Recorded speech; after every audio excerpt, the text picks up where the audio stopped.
सूरज one के क्षितिज पर ढल रहा था, आकाश को शोक भरे स्वर्ण रंग में रंगते हुए। वृक्ष कराह रहे थे और हवा में ऐसी पीड़ा थी जिसे समझ पाना असंभव था। हर वृक्ष से पूछा गया, हर पक्षी से संवाद किया गया, लेकिन सीता कहीं नहीं थी। सीते, तुम कहाँ हो? राम ने विशाल वन में पुकारा, उनकी आवाज शून्य में गूंज उठी। कोई उत्तर नहीं आया, सिर्फ सन्नाटा और पत्तों की सरसराहट। अचानक दूर से एक करुण पुकार सुनाई दी, कमजोर टूटी हुई आवाज, मानो कोई प्राणी पीड़ा में हो।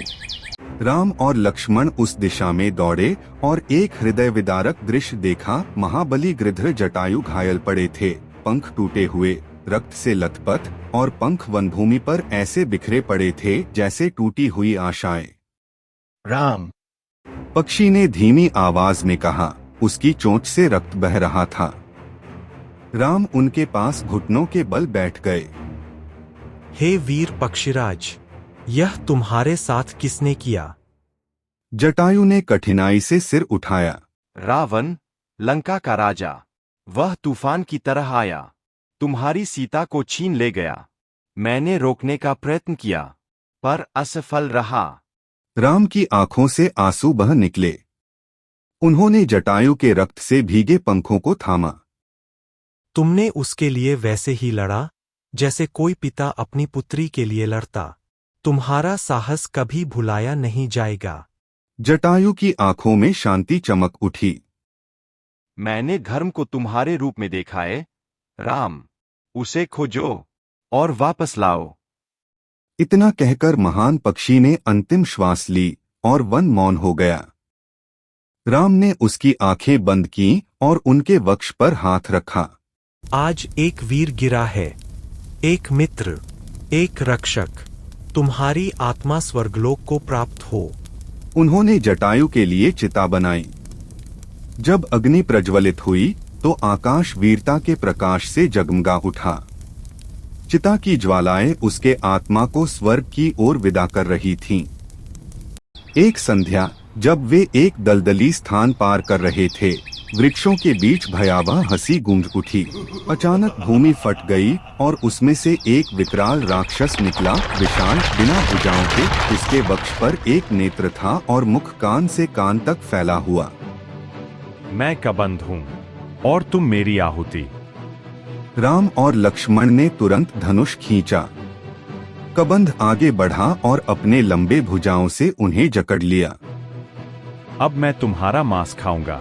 पर राम ने अचानक तलवार से उसके पार्श्व को बेधा और लक्ष्मण ने उसकी दूसरी भुजा काट दी।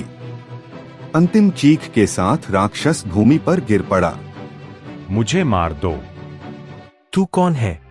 इस वन में क्यों भटकता है? मैं एक गंधर्व था, इंद्र के श्राप से इस रूप में बदल गया। तुम्हारे हाथों मृत्यु ही मेरा उद्धार है।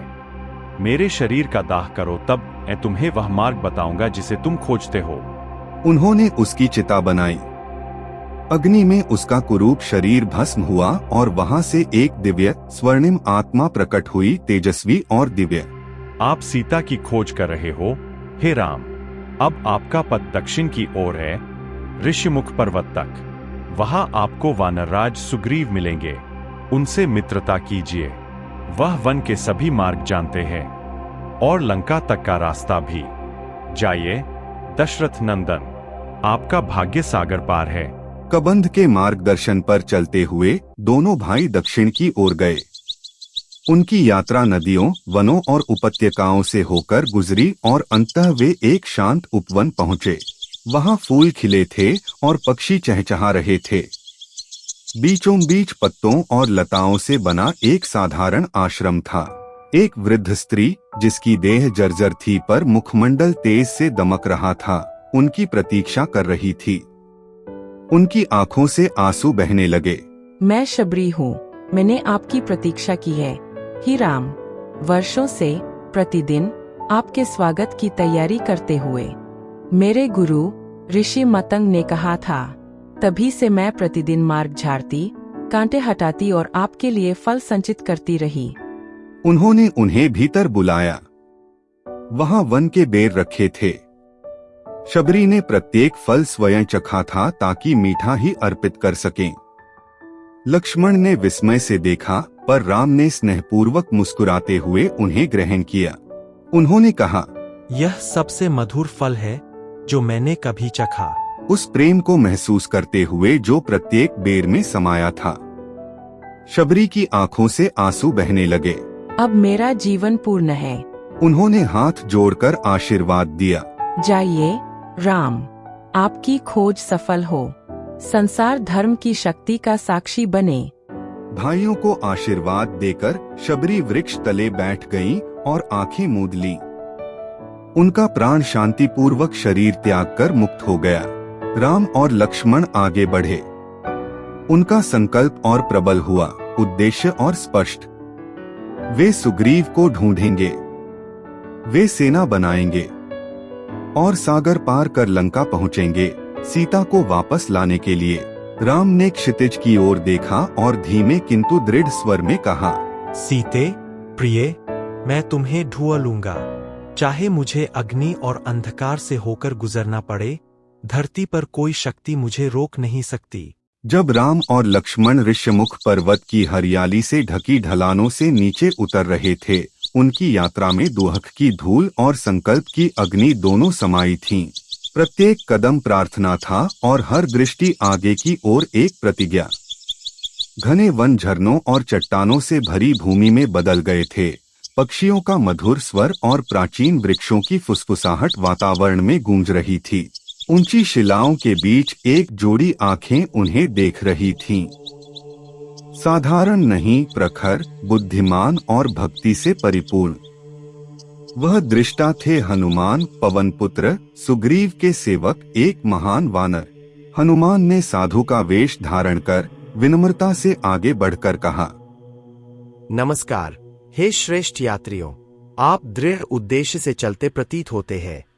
क्या मैं आपके नाम जान सकता हूँ? राम आगे बढ़े। मैं अयोध्या के राजा दशरथ का पुत्र राम हूँ। यह मेरे भाई लक्ष्मण है। हम सुग्रीव नामक वानराज की सहायता चाहते हैं। हनुमान का हृदय आनंद से भर गया। उनकी आंखों में आंसू छलक उठे। उन्होंने अपना भेष त्याग दिया और राम के चरणों में गिर पड़े। प्रभु, मैं आपका सेवक हनुमान हूँ। आपका यश पर्वतों तक पहुँचा है। सुग्रीव अवश्य आपसे मिलना चाहिए। कृपया मुझे आपको ले जाने की अनुमति दे। हनुमान भाइयों को वानरवन के मार्गों से ले गए। एक विशाल साल वृक्ष के नीचे निर्मल झील के तट पर सुग्रीव खड़े थे, चौड़े कंधे, वनवास में निर्वासित, आंखों में भय और पीड़ा का बोझ। हनुमान के आग्रह पर सुग्रीव आगे बढ़े। जैसे ही उन्होंने राम को देखा, उनके अंतर्मन में हलचल हुई। राम की दिव्य आभा, उनका मौन बल और उनकी आंखों का दोहक, सुग्रीव ने उसमें अपना ही प्रतिबिंब देखा। वे जल के किनारे बैठे और भाइयों की तरह संवाद किया। मैं सुग्रीव हूँ, कभी किष्किंधा का राजा था। मेरे भाई वाली ने मुझे धोखा दिया, मेरा सिंहासन छीन लिया और अब मुझे पशु की तरह शिकार करता है। मैं यहाँ छिपा हूँ क्योंकि श्रापवश वाली इस पर्वत पर प्रवेश नहीं कर सकता। राम ने सुग्रीव के कंधे पर हाथ रखा। मैंने भी अपने प्रिय को खोया है। मेरी पत्नी सीता राक्षस रावण द्वारा अपहरित कर ली गई। मैं हर श्वास में उसकी खोज करता हूँ। सुग्रीव की आंखें चमक उठीं। तो आइए हम एक दूसरे की सहायता करें। आप मुझे मेरा राज्य दिलाइए और मैं अपनी सेना आपको समर्पित करूंगा, सीता माँ की खोज हेतु। राम ने सिर हिलाया। तुम्हें मेरा वचन है। दोनों ने अग्नि की परिक्रमा कर संधि की। यह केवल मनुष्यों का नहीं, बल्कि नियति का बंधन था। सुग्रीव चिंतित था। वाली की शक्ति अतुलनीय है। मुझे भय है, मैं असफल हो जाऊंगा। अपने भाई का सामना साहस से करो। मैं छिपकर देखूंगा और समय आने पर वार करूंगा। सुग्रीव ने पहले राम की शक्ति परखी। उसने उन्हें एक विशाल असुर का शव दिखाया, जिसे केवल वाली उठा सकता था। राम ने सहजता से उसे आकाश में फेंक दिया। सुग्रीव की आंखें फैल गईं। आप साधारण मनुष्य नहीं हैं। आशा से भरे सुग्रीव ने आकाश की ओर दहाड़ लगाई। पृथ्वी कांप उठी। वाली प्रकट हुआ, लंबा, स्वर्णवर्णी, क्रोध और अभिमान से भरा। उसकी वाणी गड़गड़ाहट जैसी थी। राम और लक्ष्मण वृक्षों के पीछे छिप गए। सुग्रीव ने धावा बोला और दोनों भाइयों में युद्ध आरंभ हुआ। धूल उड़ने लगी, वृक्ष हिल उठे, वायुमंडल मुट्ठियों की टकराहट से गूंज उठा। पर राम संकोच में पड़ गए। दोनों एक जैसे दिखते थे, कैसे भेद करें। सुग्रीव पराजित होकर लहूलुहान लौट आया। आपने मेरी सहायता क्यों नहीं की? राम ने क्षमा मांगी। अगली बार यह पुष्पमाला धारण करना, मैं तुम्हें पहचान लूंगा। दूसरे दिन सुग्रीव ने पुनः ललकारा। वाली और भी प्रचंड क्रोध में लौटा। युद्ध फिर छिड़ा, घूंसा पर घूंसा, प्रहार पर प्रहार। क्षण आया, राम ने वृक्षों के पीछे से धनुष उठाया। वायु थम गई, समय थिरक गया। राम ने दिव्य एकाग्रता से बाण छोड़ा। वह वाली के वक्ष में धंस गया। महान वानर राज लड़खड़ाए। आश्चर्य, पीड़ा और विश्वासघात उनके मुख पर उभर आया। वे भूमि पर गिर पड़े। राम समीप पहुँचे। वाली ने क्षीण स्वर में कहा, हे अजनबी, क्यों मुझे छिपकर मारा? क्योंकि तुमने अपने भाई की पत्नी छीन ली, उसका सिंहासन लूटा और धर्म का त्याग किया। मैं न्याय का सेवक बनकर आया हूँ। वाली का अह धीरे धीरे मिट गया। अंतिम श्वासों में उन्होंने कहा, मेरा भाई मुझसे अच्छा शासन करे। सुग्रीव की आंखों से आंसू बहे। वैर होते हुए भी रक्त का बंधन शेष था। उन्होंने वाली का दाह संस्कार एक पुष्पित वृक्ष के नीचे किया। ज्वालाएं नृत्य करने लगीं और वायु उसकी आत्मा को दूर ले गई। किष्किंधा नगरी, जो लाल पर्वतों और हरित उपत्यकाओं में बसी थी, अपने नए राजा का स्वागत कर रही थी। कभी निर्वासित और शिकार किए गए सुग्रीव अब पत्थर और स्वर्ण के सिंहासन पर विराजमान थे। उनके पास राम खड़े थे, मौन पर मुस्कुराते हुए। सुग्रीव के मस्तक पर स्वर्ण मुकुट सजाया गया। वानर झुके, नगाड़े गूंजे, किंतु राम के हृदय में आनंद अधूरा था। सीता अब भी गुम थी। सुग्रीव ने कहा, मैं आपका ऋणी हूँ। मेरा राज्य, मेरा जीवन सब आपके कारण है। जैसा वचन दिया था, मैं सीता माँ की खोज में सहायता करूंगा। राम ने सिर हिलाया, पर धीरे से। अपने वचन को मत भूलना, सुग्रीव। सप्ताह बीत गए। वर्षा ऋतु ने सब ओर जल बरसा दिया। सुग्रीव अपने राज्याभिषेक का उत्सव मनाने लगा। नगाड़ों की ध्वनि, नृत्य और संगीत नगरी में गूंज उठे। पर सीता अब भी रावण के बंधन में थी। राम पर्वत की तलहटी में धैर्य से प्रतीक्षा कर रहे थे, नेत्र आकाश पर टिके। लक्ष्मण अधीर हो उठा। उसने वचन दिया था और अब वह उत्सव मना रहा है, जबकि हम दुखी है। राम मौन रहे, पर उनके मन पर बोझ था। अंततः लक्ष्मण क्रोधित होकर राजमहल पहुँचे। उनकी वाणी अग्नि समान थी। सुग्रीव विस्मित रह गया और सिर झुका लिया। क्षमा प्रार्थी हूँ, मैं आनंद में बह गया, पर मेरा वचन अभी भी अटल है। सुग्रीव ने वानरों को वन के कोने कोने से बुलवाया। प्रांगण में वानर योद्धाओं का जमावड़ा हुआ। लंबे, छोटे, श्यामवर्णी, स्वर्णवर्णी, सब कूदते फांदते, गर्जना करते, अपने राजा की सेवा को तत्पर। सामने हनुमान खड़े थे, मुख शांत, नेत्र उद्देश्य से प्रज्वलित। सुग्रीव ने हाथ उठाया। सीता माँ को खोजो, चाहे संसार का हर कोना छानना पड़े, चाहे सागर पार करना पड़े, जीवित या मृत, समाचार लेकर लौटो। फिर उन्होंने हनुमान की ओर देखा। तुम मेरी शक्ति हो, दक्षिण की ओर की खोज का नेतृत्व तुम करो। हनुमान ने राम के चरणों में झुककर कहा, जब तक मुझे सीता माँ का समाचार न मिले, मैं लौटूंगा नहीं। राम ने अपने वस्त्र से एक अंगूठी निकाली, जिस पर उनका नाम अंकित था, और हनुमान को दी। यह सीता को देना, ताकि वह जान सके कि मैं जीवित हूँ। दक्षिण दिशा में खोज करने वाली वानर सेना महासागर के किनारे पहुंच चुकी थी।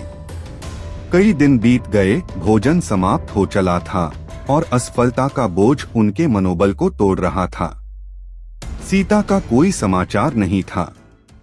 लहरें लगातार गर्जना कर रही थीं, पर उत्तर कोई नहीं दे रही थीं। हनुमान, अंगद, जाम्बवान और अन्य वानर एक अंजीर के वृक्ष के नीचे बैठे थे, आंखों में थकान और मन में निराशा। अचानक हवा का रुख बदल गया। सूर्य पर एक प्राचीन छाया तैर गई। एक वृद्ध विशाल गिद्ध पास की चट्टान पर उतरा। उसके पंख जर्जर थे, पर आंखों में स्मृति की अग्नि जल रही थी। मैं संपाति हूँ, जटायु का भाई। हनुमान का हृदय द्रवित हो उठा। आप जटायु को जानते थे? वह वीरगति को प्राप्त हुआ, सीता की रक्षा करते हुए। मैं उसकी मृत्यु का आभास कर गया था, तभी से प्रतीक्षा कर रहा हूँ अपने भाग्य का कार्य पूरा करने की। वानरगण श्वास रोके सुनते रहे। कठिन परिश्रम से संपाति एक शिला पर चढ़ा और अपने विशाल थके पंख फैलाए। उसकी दृष्टि अब भी किसी भी गरुड़ से तीव्र थी। मैं उसे देख रहा हूँ, समुद्र के पार लंका में, अशोक वृक्षों के उपवन में, राक्षसों से घिरी सीता बैठी है, क्षीण पर जीवित। आशा की ज्वाला प्रज्वलित हुई। सबकी दृष्टि हनुमान की ओर उठी। जाम्बवान आगे बढ़े। हनुमान, क्या तुम्हें स्मरण नहीं कि तुम कौन हो? उन्होंने हनुमान की दिव्य उत्पत्ति का वर्णन किया। पवन पुत्र, असीम बल और बुद्धि से संपन्न, देवताओं द्वारा आशीर्वादित, किंतु बाल्यकाल में अपनी शक्ति विस्मृत कर बैठा। जाम्बवान के शब्दों से हनुमान के भीतर परिवर्तन जागृत हुआ। उसका शरीर स्वर्ण प्रभा से चमकने लगा। रूप विराट हुआ। अंगों में असीम बल प्रवाहित होने लगा। उद्देश्य पुनः स्मरण हुआ। महेंद्र पर्वत पर चढ़कर हनुमान एक विशाल वृक्ष खड़े हो गए, सुदृढ़ अंग, प्रज्वलित नेत्र। वानरगण नीचे प्रार्थना कर रहे थे और चारों ओर वायु गूंज रही थी। एक प्रचंड गर्जना के साथ हनुमान ने पर्वत शिखर को दबाया और छलांग लगा दी। नीचे सागर दर्पण सा अनंत फैला था। हनुमान आकाश में धधकते धूमकेतु के समान उड़ चले। समुद्र के देवता विस्मय से निहारने लगे। देवगण प्रसन्न हुए, पर यात्रा सरल नहीं थी। बादलों से एक दिव्य रूप प्रकट हुआ, सुरसा, नागमाता। उसका कार्य था हनुमान की परीक्षा लेना। तुम तब तक आगे नहीं बढ़ सकते जब तक मेरे मुख में प्रवेश न कर लो। हनुमान ने आदर पूर्वक झुककर कहा, माता, मैं एक दिव्य कार्य पर निकला हूँ, कृपा कर जाने दे। वह मुस्कराई। केवल तभी जब अपनी बुद्धि सिद्ध कर सको। क्षण भर में हनुमान ने अपना रूप विराट कर लिया, इतना विशाल कि सुरसा ने भी अपना मुख फैलाया। और फिर पलक झपकते ही वह मधुमक्खी के समान सूक्ष्म हो गया, उसके मुख में प्रवेश किया और बाहर निकल गया। सुरसा हंसी। तुम सफल हुए, विजय तुम्हारी हो। कुछ दूर समुद्र से एक घना अंधकार उठ खड़ा हुआ। वह थी सिंहिका, राक्षसी जो छाया पकड़कर शिकार निगल लेती थी। हनुमान ने अचानक महसूस किया कि कोई शक्ति उसे नीचे खींच रही है। नीचे देखा तो समुद्र से उसका विकराल रूप उभर रहा था। उसने अपना विशाल मुख खोला हनुमान को निगलने के लिए। हनुमान ने दिव्य वेग से उत्तर दिया, रूप विराट कर उसकी खोपड़ी को भेदा और एक ही प्रहार में हृदय विदीर्ण कर दिया। सिंहिका सागर में डूब गई और लहरें शांत हो गईं। अंततः क्षितिज पर लंका दिखाई दी, पन्ना जैसे पर्वतों पर सुनहरे प्रासाद, राक्षस सैनिकों से रक्षित और जादुई आवरण से घिरी। हनुमान हल्के से उतरा और अपना रूप बिल्ली जितना छोटा कर लिया। रात्रि हो चुकी थी। चांदनी ने नगर को रजत आभा से भर दिया। हनुमान अदृश्य छाया की भांति सैनिकों और राक्षसों के बीच से निकल गया। अंततः वह एक विशाल उपवन पहुंचा, अशोक वाटिका। वहां एक वृक्ष के नीचे एक स्त्री बैठी थी, क्षीण, पीली, मलिन रेशमी वस्त्रों में। उसका मुख शांति से भरा था, पर नेत्रों में गहन विषाद। सीता। उसके चारों ओर राक्षसियां उपहास कर रही थीं, पर वह मौन थी। उसकी दृष्टि चांद पर और अधरों पर केवल राम का नाम। हनुमान वृक्ष पर चढ़ा और निःशब्द देखता रहा। प्रहरिणियां सो गईं। फिर धीरे से उसने राम की अंगूठी नीचे गिरा दी। सीता ने नीचे देखा और ठिठक गई। अंगूठी चांदनी में दमक रही थी। उसने उठाई और आश्चर्य से श्वास थम गया। फिर ऊपर देखा और हनुमान को शाखा से झुकते देखा। माता, मैं हनुमान हूँ। श्री राम ने मुझे भेजा है। सीता की आंखों में आंसू उमड़ आए। वह जीवित है? हनुमान बोले, वह दिन रात आपकी खोज में है। शीघ्र आएंगे, मैं प्रतिज्ञा करता हूँ। उसने उन्हें साथ ले जाने का आग्रह किया, पर सीता ने मना कर दिया। मैंने अपना जीवन राम को समर्पित किया है। उन्हें धर्म पूर्वक आकर मुझे उद्धार करना होगा। हनुमान ने गहन नम्रता से प्रणाम किया। जैसा आप चाहे, मैं उनके साथ लौटूंगा। वापस लौटने से पूर्व हनुमान ने लंका की शक्ति जांचने का निश्चय किया। वह पुनः विराट रूप में प्रज्वलित हो उठा। उपवन, द्वार और प्रासाद तोड़ डाले। सैनिक समूह दर समूह गिर पड़े। उसकी गर्जना से नगर की दीवारें कांप उठीं। अंततः राक्षसों ने उसे मायावी जालों से बांध लिया और रावण के दरबार में ले गए। हनुमान गर्व से राक्षस राज के सामने खड़ा था। रावण भयानक और राजसी उसे देख क्रोधित हुआ। हनुमान निर्भीक स्वर में बोला, सीता माँ को श्री राम को लौटा दो। धर्म का पालन करो, अन्यथा विनाश को तैयार रहो। रावण हंसा। इसके पूंछ में आग लगा दो। यह वानर हमारी ज्वाला लेकर फिरे। राक्षसों ने कपड़े बांधकर उसकी पूंछ में आग लगा दी। पर हनुमान पुनः विराट हो उठा और अग्नि स्वयं फैलने लगी। वह एक एक छत पर कूदा और प्रासाद धधक उठे। मीनारें ढह गईं। सैनिक भाग खड़े हुए। पूरा नगर अग्नि में डूब गया। आकाश नारंगी हो उठा। पर हनुमान ने सीता का उपवन अछूता रखा। कार्य पूर्ण कर वह रात्रि आकाश में छलांग लगाकर पुनः समुद्र पार उड़ चला। भारत के तट पर वानर प्रतीक्षा कर रहे थे। उन्होंने आकाश में स्वर्ण प्रभा देखी। हनुमान अवतरित हुआ, अब भी दिव्य तेज से दैदीप्यमान। वह मुस्कुराए। मैंने उन्हें पा लिया। वह जीवित है। माता जीवित है। वानरों ने हर्षध्वनि की। आशा लौट आई थी और अब युद्ध का समय निकट था। अब समय आ गया है। लंका तक मार्ग बनाने का।